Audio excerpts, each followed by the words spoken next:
rebaixo de área delimitada. Eu vou criar um retângulo aqui para simular um rebaixo que eu quero fazer, tá? Eu vou colocar ele aqui 250 por 300, 400 por 500, que é a altura que eu quero fazer aqui. E o nome vai ser rebaixo 6 milímetros, ok? Então eu vou copiar esse nome aqui, Ctrl C, e eu vou criar um outro retângulo aqui, tá?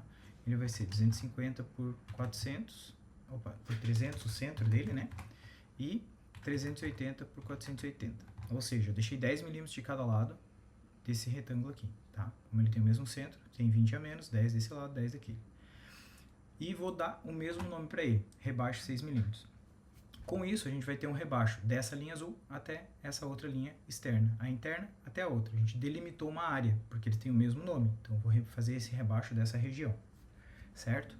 E eu vou criar um terceiro retângulo aqui, que eu vou usar para cortar. Então, ele vai ter o mesmo centro, o comprimento vai ser 485 e... 385, desculpa, e 485. Tá? Então ele vai ficar um pouquinho para dentro aqui. Qual é o objetivo disso? Eu quero que a ferramenta, quando for cortar por dentro, porque eu quero fazer um buraco aqui no centro, né, corte aqui por dentro. Mas tem uma área aqui que é o raio da ferramenta. E quando eu fizer o desbaste daqui até aqui, eu quero que limpe aquele cantinho do raio da ferramenta. Por isso estou fazendo um pouquinho para dentro. Ok?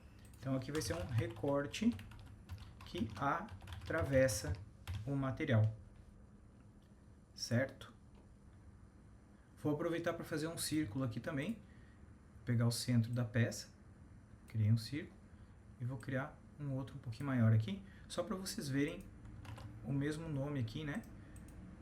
Só para vocês verem o rebaixo, né? Então, eu quero fazer um desbaste daqui até aqui. Na prática, esse pedaço aqui seria jogado fora, né? Porque a gente vai cortar o material aqui por dentro.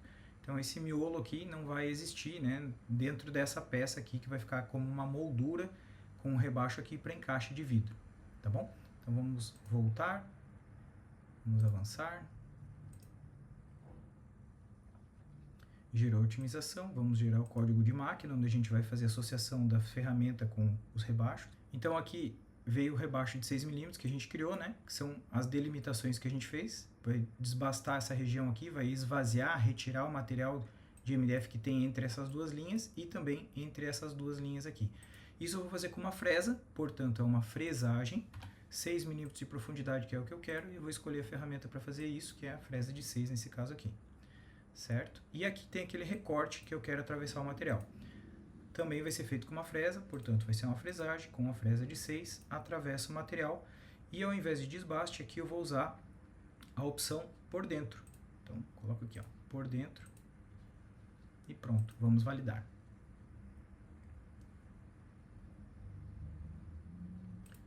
Feito. Então aqui tem o resultado. A gente consegue ver aonde a ferramenta vai passar, essas linhas laranjas aqui, né, é o centro da ferramenta, e a parte que ele vai consumir, que é o nosso limite que a gente colocou aqui, o limite interno e o limite externo.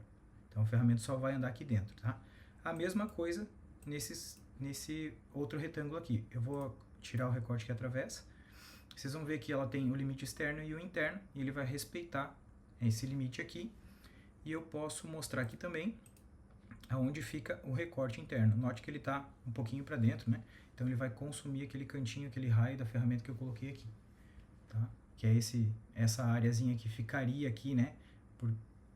Porque a ferramenta é redonda, então como ela é redonda vai sobrar esse material. Mas como a gente está passando com a outra ferramenta aqui, isso aqui vai ser limpo e ele vai ficar no mesmo nível, tá bom?